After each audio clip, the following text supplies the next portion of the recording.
It's like 5, 4, no 5, 4, 3, 2, 1. Okay. Good morning, everyone. I'm Deputy Mayor Phil Banks, Deputy Mayor of Public Safety. I'm joined here today by the New York City Interim Police Commissioner Tom Donnelly. Good morning. New York City Department of Sanitation Commissioner Jessica Tisch, and the Chief Enforcement Officer for Sanitation, Police Chief Ed Thompson. We have the NYPD Deputy Chief of the Support Services Bureau, Marlon Laren.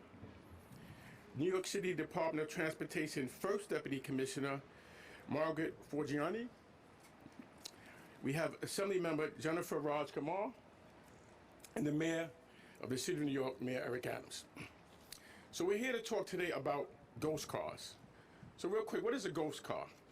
By definition, it's a car with license plates that are either fake, missing, altered, obstructed, or fraudulent. But let's examine what they really are. These are people who say the rules do not apply to me. They apply to you, but not to me. That I'm going to go out there and I'm going to commit my robberies, and I'm going to commit my crimes, and I'm not going to pay my tolls, and I'm going to speed, and I'm not going to stop at stop signs, and there's nothing you can do about it. I am going to just put this pillage on the citizens of New York City, and there's nothing that you can do. They think that they can commit any crime they choose without facing any consequences. And the Adams administration says, nope, not in our city. We're done footing the bill. We're done letting you disrupt our quality of life. Let's be perfectly clear. There's no legitimate reason for anyone to drive a ghost car. I mean, there's some narcotics that are illegal, but there's a legitimate reason if they administered by no reason at all to be driving one of these ghost cars. That's why we're going to take every one of these untraceable cars off the streets, and when we take them off the streets, every time we take one off, we become a little bit safer. With that, I'd like to introduce the Mayor of the City of New York, Mayor Eric Adams.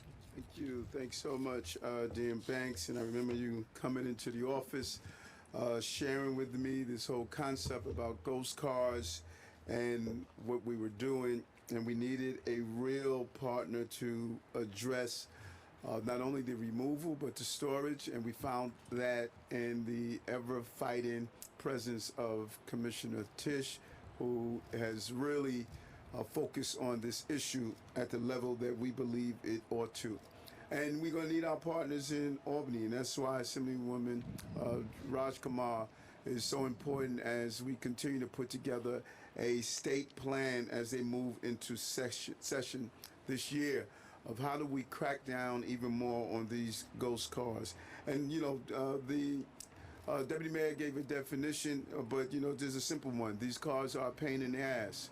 They want to do whatever they want to do.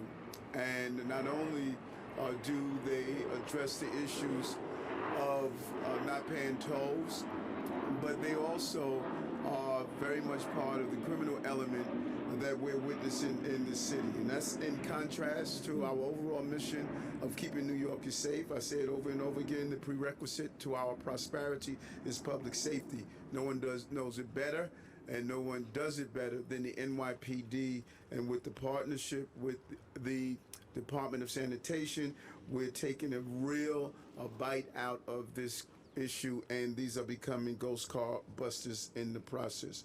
These issues drive up crime. They are a major impact on criminal behavior as they move throughout the night and day undetected, often being extremely aggressive in their action.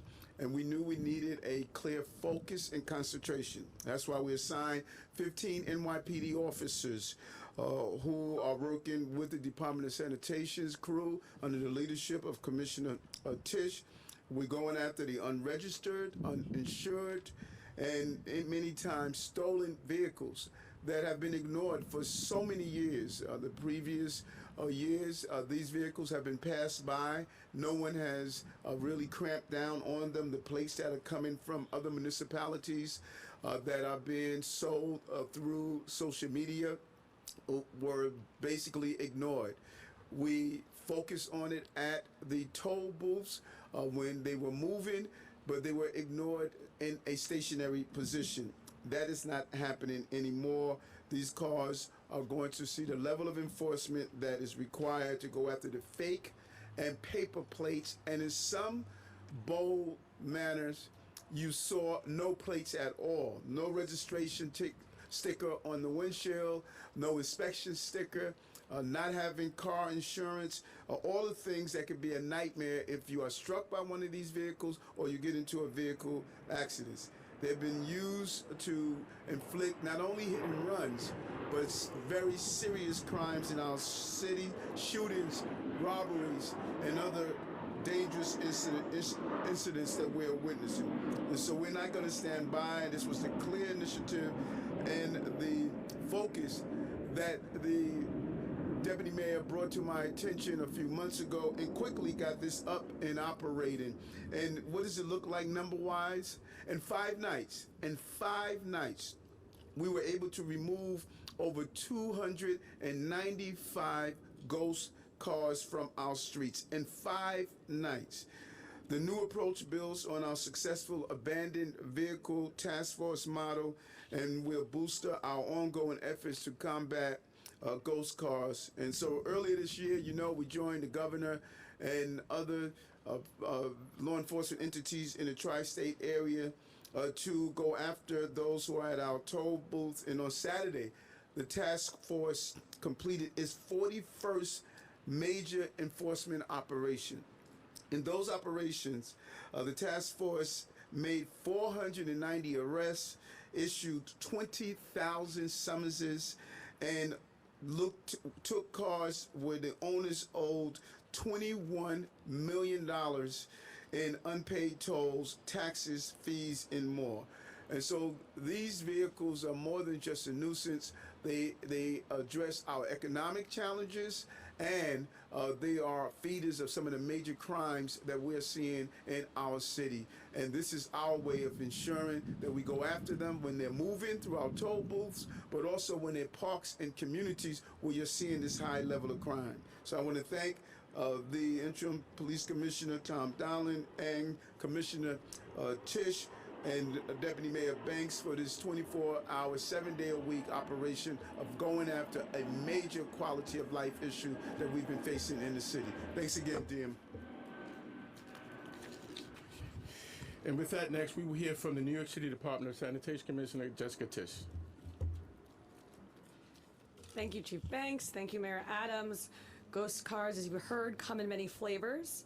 The owners of these vehicles evade detection from law enforcement by operating with no plates, fake plates, plates not registered to a vehicle, or expired plates. They can be New York State plates, out-of-state plates, temporary or permanent. But what too many of them have in common is that time and again, these untraceable vehicles are involved in shootings, in homicides, and robberies, and their drivers have been caught with firearms, leaving the scene of a crime. Mayor Adams and Governor Hochul have previously established a task force that you just heard about, focused on catching these cars at bridges and tunnels, i.e. catching them in motion. But what about the rest of the time? What about where they're sitting on your block, taking up public space without paying, sitting and waiting for the next time they'll make our streets less safe? This is part and parcel of the new strategy we are announcing today, a joint NYPD DSNY task force focused on getting these cars where they spend the vast majority of their time, where they're parked. 15 uniformed cops from the NYPD are now detailed to the sanitation department for the exclusive purpose of tagging and towing ghost cars parked in neighborhoods across the city, stopping them before the key goes into the ignition. Regular operations with a portion of the officers began last Tuesday, and in the first 5 days, as you've heard, the new Ghost Car Task Force took 295 of these vehicles off the streets from precincts like the 7-5, the 4-0, the 4-1, and the 4-2. And they aren't hard to find.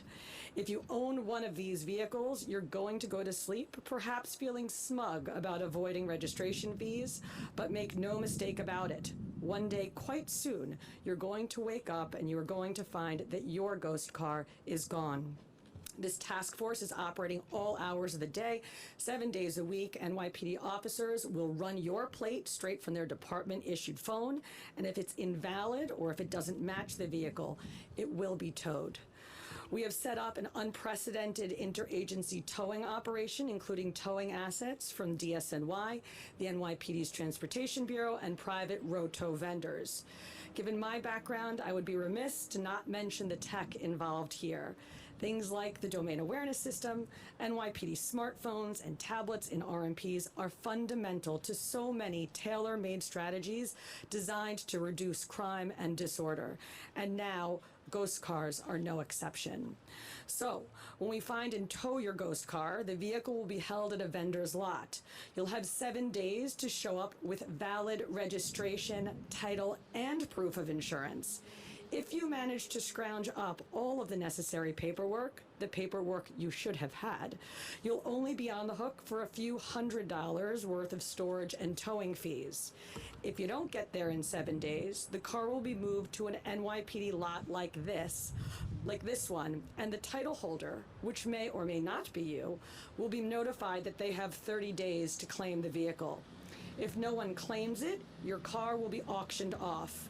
You're welcome to try to buy it back. And if no one purchases it, it comes to DSNY, where we will happily destroy it.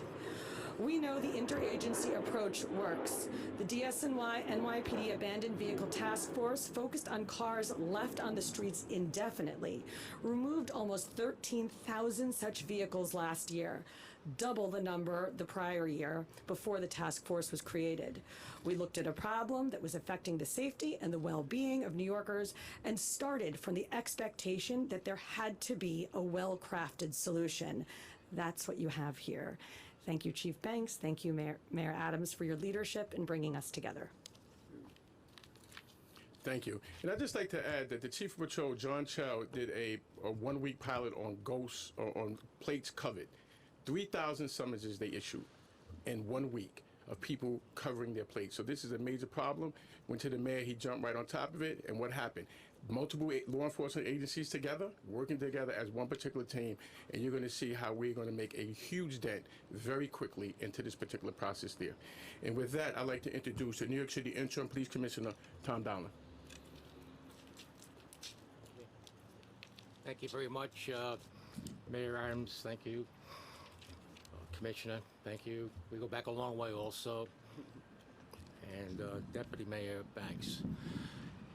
Before I attend these conferences, I like to conduct my research and fully understand, define the mission, the approach, the organization, the structure, and what we're hoping to accomplish. With that said, I depend on the resident experts, as we call them. Last night, I called Deputy Chief Thompson, who provided me background on how this initiative began and going forward, how we will handle this initiative. I'm a big proponent of the task force concept. It's the only way we go. And I'm sure most of you know my history with the task force. And working together, we're going to come up with the right solutions. With this program, it's definitely an issue that we have to address. And one of the major discussions I had with Mayor Adams initially was we have to listen to the public. We're going to make sure they're safe and secure.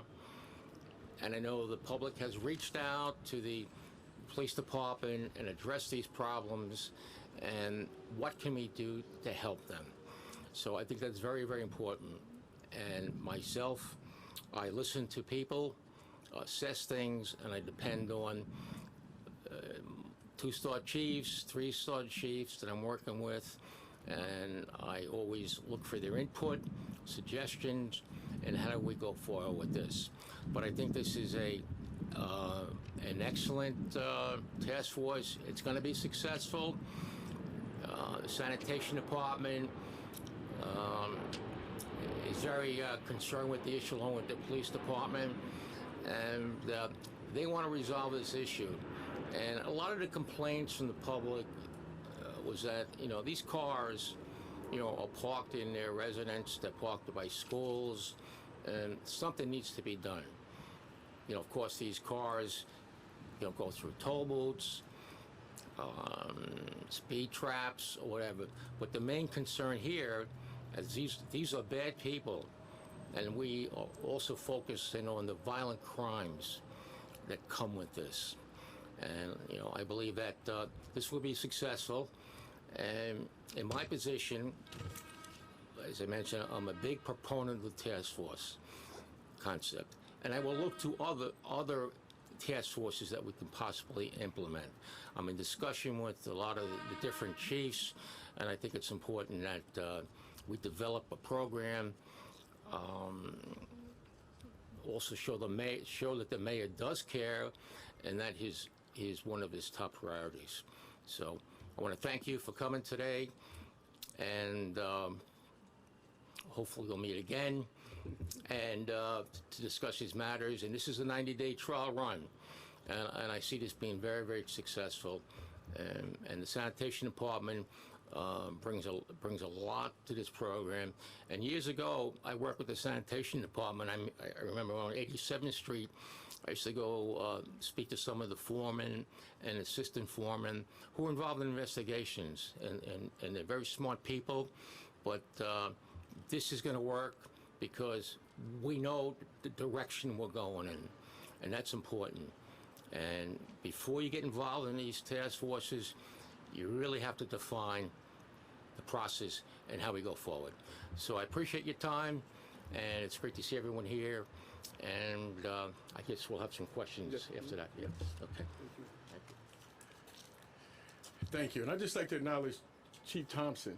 He's pretty quiet. He stays in the background, but he's the person who runs the day-to-day. He's the one who's calling me at night saying we have this many cars, and I think he used the term like it's like fish in the barrel, that there's just so many cars out there. So I just want to acknowledge that, Chief Thompson, all the work that you did putting this together. And with that, we will hear from Assembly Member Jennifer Rajkumar.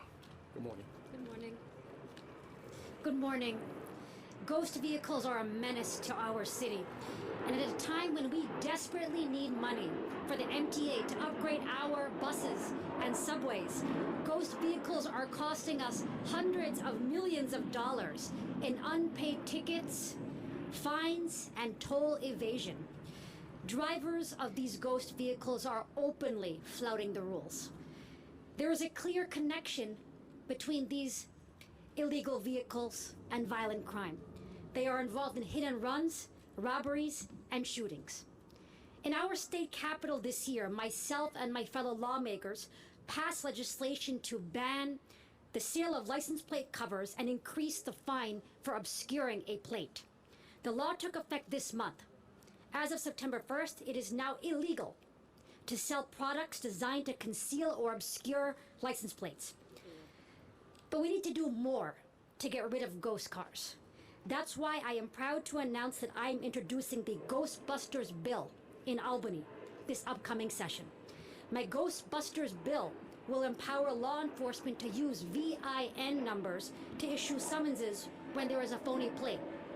This way, ghost vehicles don't get a pass because they will be identified by the VIN in their windshield. And my legislation will also allow the boot for ghost vehicles, immobilizing them. Thank you, Mayor, for creating this interagency task force. Working together, we will be the exorcist that banishes the ghost cars haunting our city. Few on-topic questions. Marsha, what's going on? Two questions for you. The first one is this: you said that ghost cars were a pain in the ass. Yes. I'd like you to tell me why they're a pain in the ass and why you have to get them off the streets. And my second question has to do with the task forces that the police commissioner said are going to, the new task forces. What kind of new task forces are you contemplating that will deal with the problems in the city with sanitation? First, let's talk about the pain of the ghost vehicles. Throughout the last 2 years and 9 months, when we did an analysis of the repeated crimes, we're finding that there's the ever-presence of obscured plates, no plates, paper plates, individuals who are just deciding to be uninsured. And when you look at how they're being used to carry out crimes, the purpose of a plate is to be able to identify and attach a vehicle with a particular history and record.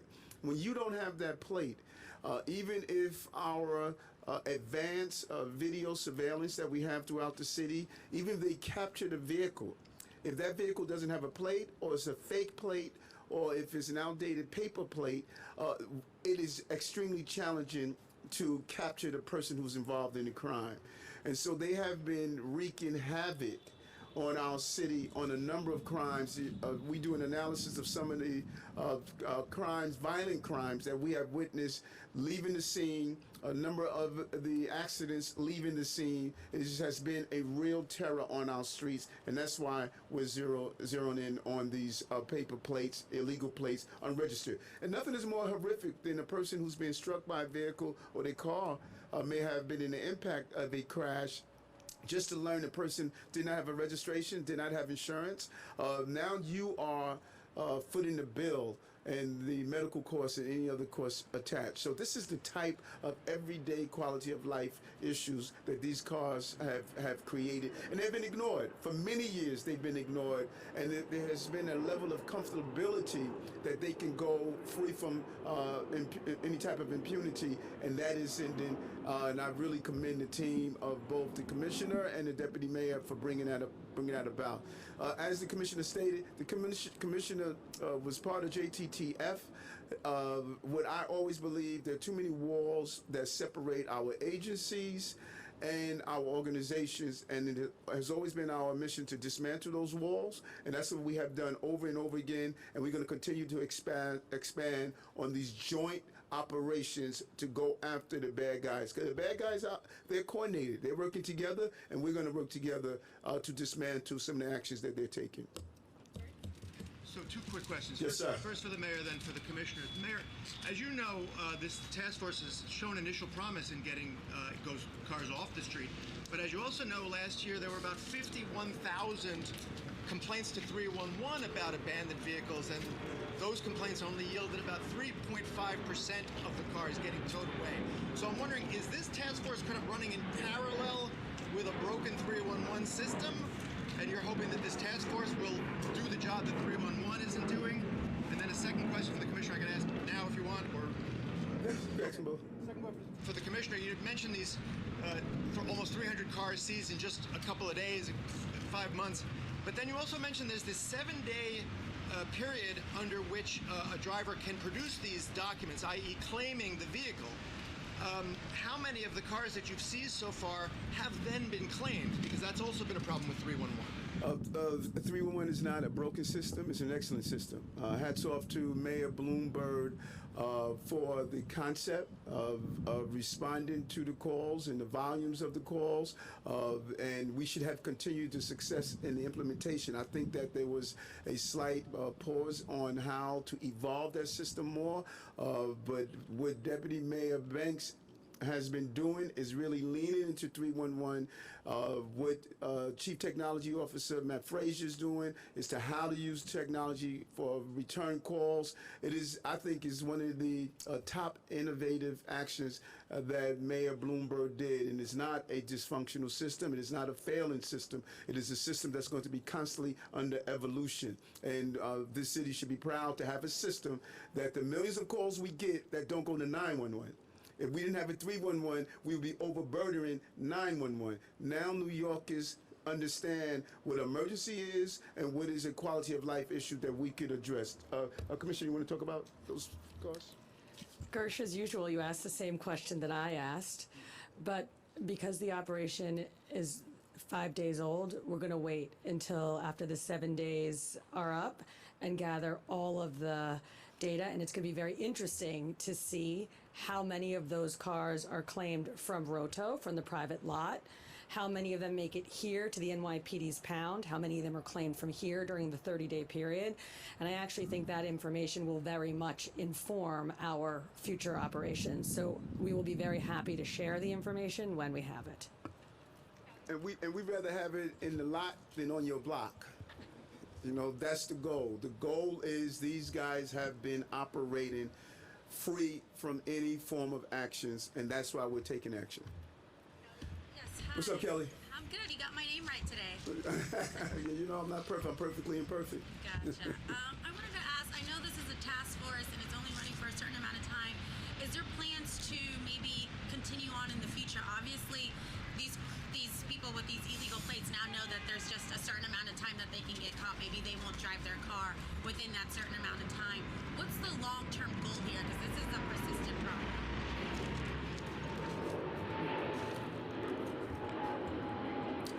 When we say we have a 90-day task force, 90 days we're going to look to evaluate it.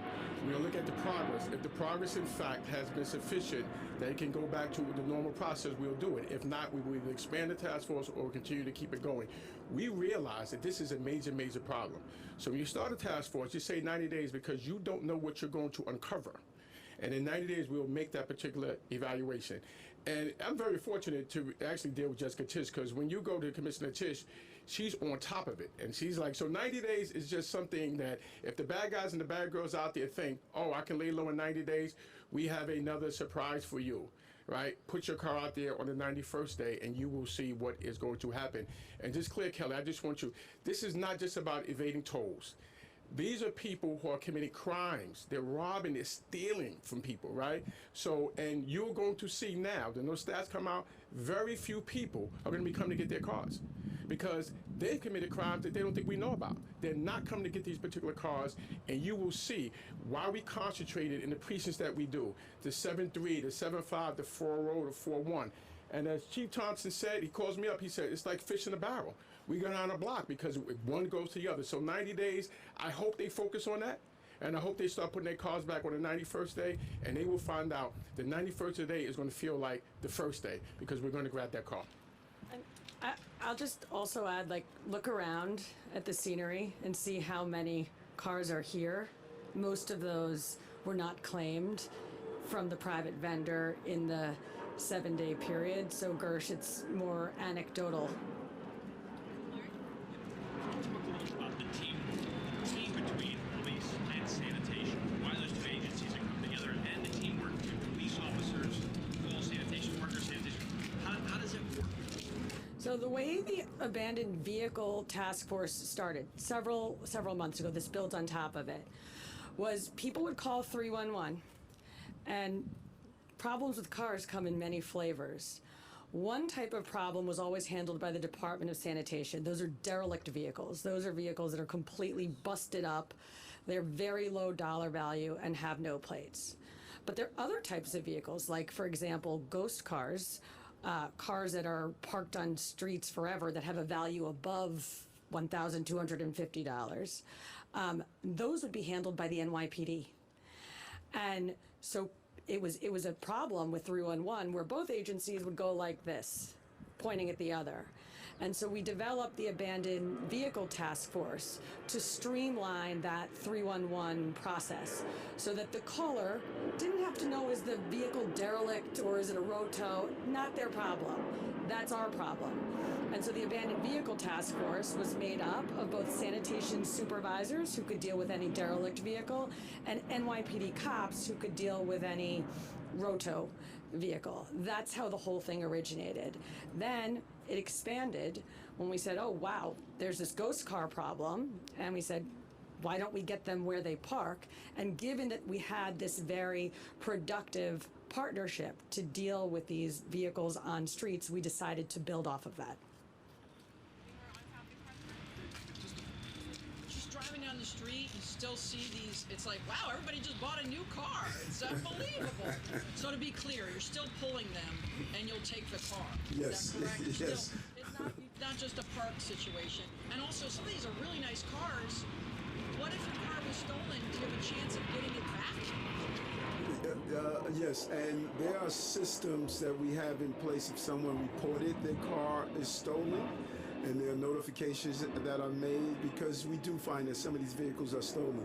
And you're right. As you move through the city, and this is why D.M. Banks brought it to my attention, there was a feeling as though that everyone had a 30-day plate. And there's an entire industry where you're able to buy these plates and place on cars, and that's what the Assemblywoman was talking about. It's a combination of our enforcement action on the streets as well as legislative changes that are needed to really go after this problem. This problem got out of control because it was ignored for years, and it became just a way of doing business. And it hurts us on so many levels. It hurts us when not getting registration fees. It hurts us when people are not paying their tolls. It hurts us when people are the victims of these crimes. This is one area where there's a multifaceted, destructive behavior that comes out of it, and that's why we're targeting it. And the days of ignoring and just driving by, we have plate readers are now reading these plates. We have a real aggressive action of going after these illegal use of two-wheel and four-wheel vehicles on our road, and that's our focus. To get any legislation in Albany that would outlaw like these, these things that come down so you can't read the plates, or other things like that, so that you could eliminate these bad plates on the street? And that's what the Assemblywoman stated, some of her ghost-busting bills that she's going to go after. That's what I like, the way she go after these real quality of life issues from the Smoke Out Act and others. She's drilling down on these real quality of life. Those who hide their plates, those who are using different devices to cover their plates, very sophisticated and some very just easy ways that people are trying to obscure their plates. They're doing it for a reason. And we are proactively going after them in the process.